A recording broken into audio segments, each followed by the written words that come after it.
Come with me to tie the Palomar knot. The Palomar knot starts actually without the hook and just the line alone.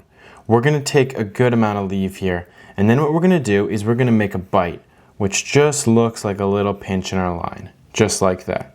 And for the Palomar knot, we're going to have to get that bight through the eyelet, and in that case, we're going to have to make it a little bit smaller. My suggestion is to pinch it with your 2 fingers and then hold just like this, so it's looking something just like this.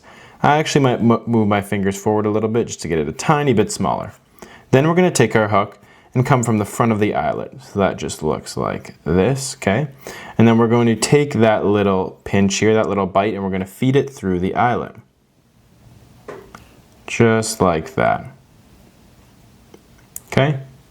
Then what we're going to do is we're going to pull that through. And like I said, we need a good amount of leave here with this tag end because we're not going to pull it all the way through. Now we're going to take what we have here and we're going to tie what's called an overhand knot. So what I'm going to do is I'm going to take this loose end here and I'm just going to hold it with the main line just at the end here. Then I'm going to take this loop I have and I'm actually going to tie a overhand knot. So all that looks like is coming here. I'm going to come over, okay, and then I'm just going to grab it and pull it through. Just like that. You might just know this as like a simple knot, and that's all it is. You're just going to put it around and pull it through. And then what's left is to take this loop that we still have here, and we're actually going to feed it over the hook.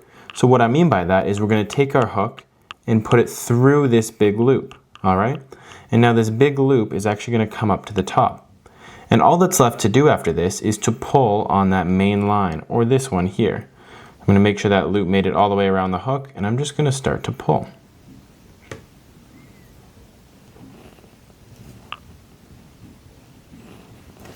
Now, as you can see, we tightened into a Palomar knot. All that's left to do is just snip that tag end, and you're on your way fishing.